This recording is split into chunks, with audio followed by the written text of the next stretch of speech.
हम लोग अभी इनऑर्गेनिक केमिस्ट्री में पी ब्लॉक की क्लास कर रहे हैं। हम लोग दिख रहा इनऑर्गेनिक केमिस्ट्री में पी ब्लॉक की क्लास कर रहे हैं हम लोग। ठीक है, पी ब्लॉक में आज हम पता करेंगे पी ब्लॉक में कौन कौन से एलिमेंट आते हैं और उन सभी एलिमेंट का क्या क्या कार्य है। फिर से बात कर रहे हैं हम लोग, इनऑर्गेनिक केमिस्ट्री में हम लोग का क्लास है पी ब्लॉक। पी ब्लॉक में कौन कौन से एलिमेंट आते हैं, उनका कार्य क्या है, इसके बारे में समझना। भौतिक गुण क्या है, रासायनिक गुण क्या है, उनका एक दूसरे से कंबाइन कैसे होते हैं, रिएक्शन कैसे तैयार होते हैं, इसके बारे में समझ रहे हैं। इसका फर्स्ट वीडियो आपको डाला जा रहा और समझाया जा रहा। देखिए ग्रुप लिखा गया पी ब्लॉक एलिमेंट्स है, इसमें आते हैं 15 से 18 तक के 15 से ग्रुप 18 तक के एलिमेंट आते हैं। पी ब्लॉक में पूछा जाएगा कि कौन से एलिमेंट आते हैं, तो ग्रुप 15 से ग्रुप 18 तक के एलिमेंट आते हैं। पहला टॉपिक समझ में आया। दूसरा टॉपिक पे ध्यान देते हैं।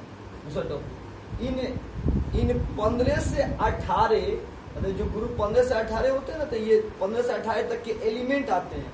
अब ग्रुप 15 एलिमेंट को क्या बोलते हैं, पिनाइकोजेन बोलते हैं। ग्रुप 15 के जितने भी एलिमेंट होंगे उन सबको क्या बोलेंगे, तो पिनाइकोजेन बोलते हैं।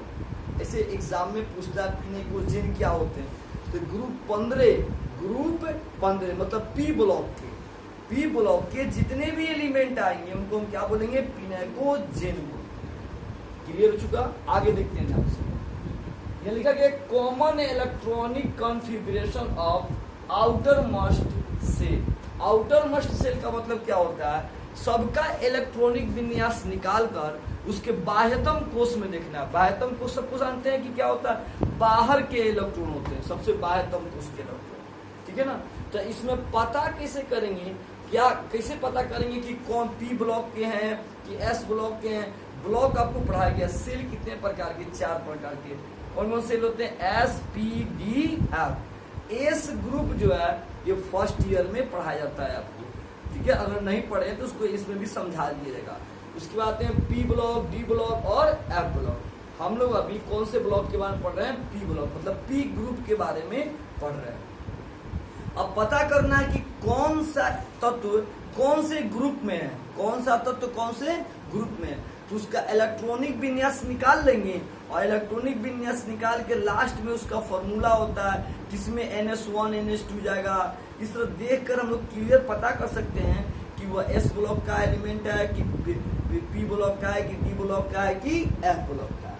अभी हम लोग को सिंगल पी ब्लॉक पे दिमाग लगाना है। तो पी ब्लॉक का एलिमेंट के बारे में देखिए, पी ब्लॉक में कौन कौन से एलिमेंट आते हैं, नाइट्रोजन, फास्फोरस, आर्सेनिक, एंटीमनी और बिस्मथ आते हैं।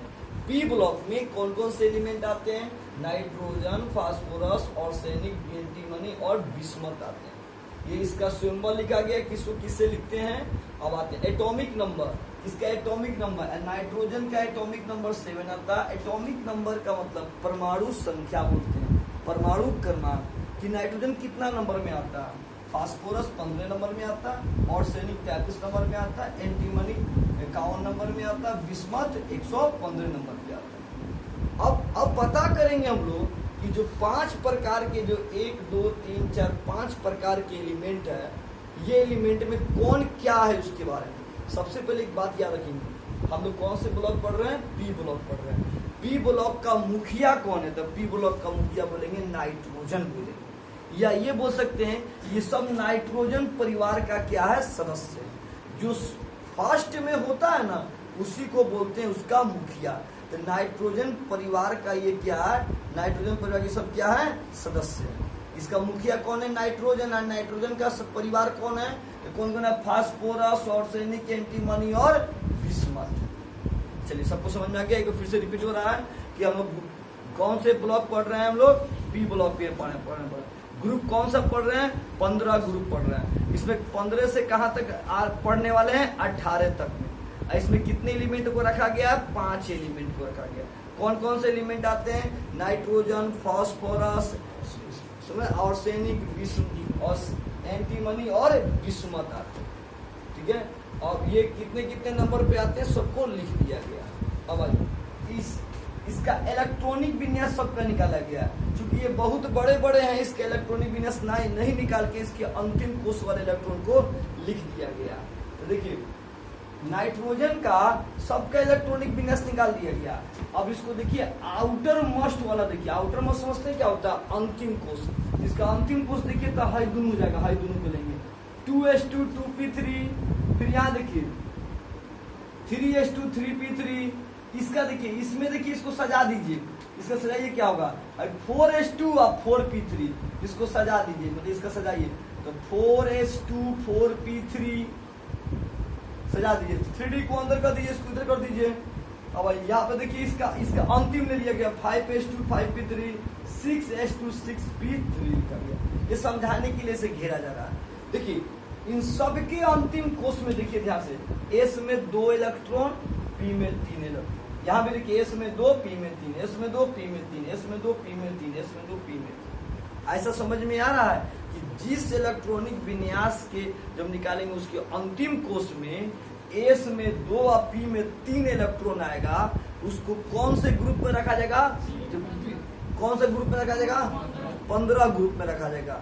कौन से ग्रुप में रखा जाएगा, ग्रुप 15 में रखा जाएगा। यहाँ पे कौन से ग्रुप में रखा जाएगा 15। कौन से ब्लॉक बोला जाएगा उसको, पी ब्लॉक बोला जाएगा। सबको लगभग समझ में आ गया। जिसके अंतिम में एस में 2 इलेक्ट्रॉन, पी में 3 इलेक्ट्रॉन आएगा, कौन से ग्रुप में रखेंगे 15 ग्रुप में, या कौन से ब्लॉक में आएगा पी ब्लॉक।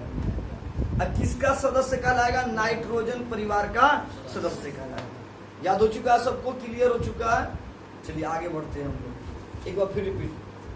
क्या प्रॉब्लम, तो अभी हम लोगों ने क्या पढ़ा, जिसके अंतिम में एस में 2 इलेक्ट्रॉन, पी में 3 इलेक्ट्रॉन आएगा, वो कौन से ग्रुप कहलाएगा 15, ग्रुप 15। और कौन से ब्लॉक, पी ब्लॉक कहलाएगा, पी ब्लॉक ग्रुप 15 जी। किसका परिवार कहलाएगा, नाइट्रोजन परिवार का सदस्य कहलाएगा।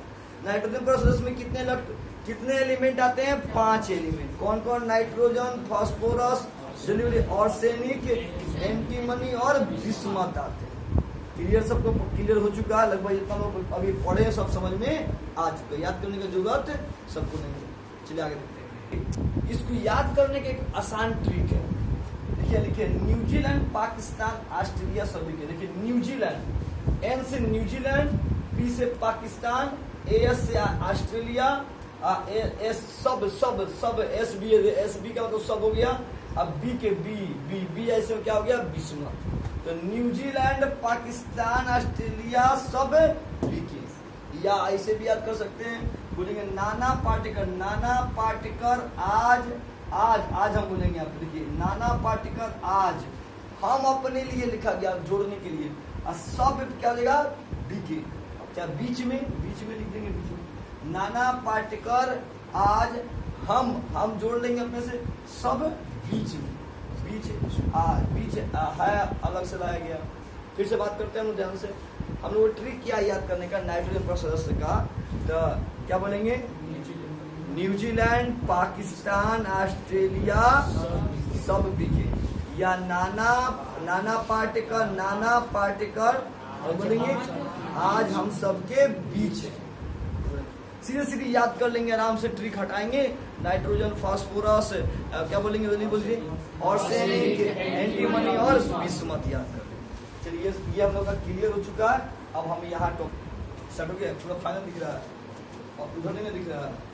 चलिए हम लोग अब पढ़ने जा रहे हैं कि पी ब्लॉक में जो एलिमेंट आते हैं, जितने एलिमेंट, उनके बारे में भौतिक गुण पढ़ने जा रहे हैं। देखिए यहाँ पे लिखा गया वर्ग 15 के तत्वों के भौतिक गुण, फिजिकल क्वांटिटीज पढ़ने जा रहे हैं। भौतिक गुण क्या, चलिए एक नंबर में ध्यान देते हैं।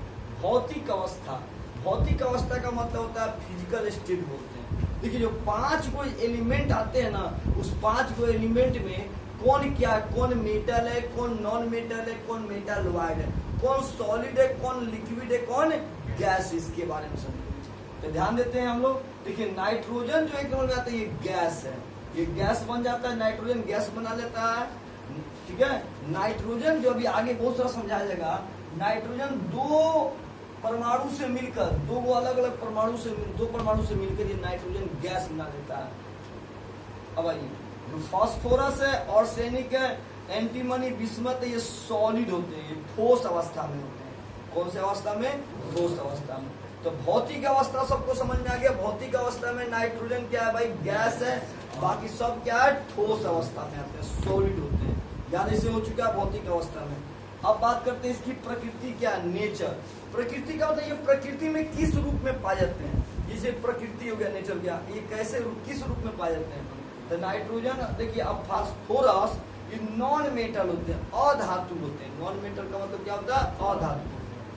और आर्सेनिक और क्या बोलेंगे, एंटीमनी जो होते हैं मेटालॉइड्स होते हैं, उपधातु होते हैं। और Bi जो बिस्मथ लिखे, ये मेटल होते हैं, धातु इसको बोलते हैं। धातु अधातु, धातु के बारे में आप अच्छे से जानते होंगे, समझाया गया, ठीक है। धातु चमकता है, धातु नहीं चमकता है। उपधातु क्या होता है? इसमें धातु और धातु दोनों का गुण पाया जाता है। बहुत सारे गुण इसके बारे में आगे देखेंगे हम लोग। अब भाई फिर से बात करते हैं, प्रकृति में क्या समझाया गया, प्रकृति में कैसे पाए जाते हैं। नाइट्रोजन किस रूप में पाए जाते हैं? नाइट्रोजन और फास्फोरस कौन होते हैं? नॉन मेटल होते हैं। ये दूगो आर्सेनिक और एंटीमनी क्या होते हैं? मेटालॉइड्स होते हैं। जबकि बिस्मथ क्या होता है? मेटल होता है। जो बिस्मथ होता है ना, ये इसको पुअर मेटल बोलते हैं। कौन सा मेटल बोलते हैं? पुअर मेटल बोलेंगे। बिस्मथ को पुअर मेटल क्यों बोलेंगे? देखिए, पुअर मेटल का मतलब होता है, पुअर माने होता है गरीब धातु। इसका मतलब क्या था पुअर मेटल? पुअर मेटल का तात्पर्य है कि जब हम उसको, खुद ध्यान सुनेंगे, जब उसको हम किसी चीज से मारेंगे, अपने हाथ से मारे या हथौड़ा से मारेंगे, तो बिखर जाता है, बिखर जाता है, भंगूर होता है। भंगूर का अर्थ होता है कि थोड़ा सा उसको प्रहार किया जाए, मारा जाए, तो तुरंत वो बिखर जाना, उसके टूट जाना। तो ये Bi जो होता है मेटल है, लेकिन ये क्या है? पुअर मेटल है। पुअर मेटल का मतलब होता है कि जो भंगूर होते हैं, थोड़ा सा प्रहार करो तो अपने आप क्या होते हैं? बिखर जाते हैं, टूट जाते हैं। तो पुअर मेटल समझ में आया? पुअर मेटल क्या होता है? थोड़ा सा उस पर थोड़ा सा प्रहार कर दो तो अपने आप क्या होते हैं? बिखर जाते हैं। तो हम लोगों ने क्या पढ़ा अभी? प्रकृति के बारे में, नेचर के बारे में पढ़ा। कितना मिनट का हुआ?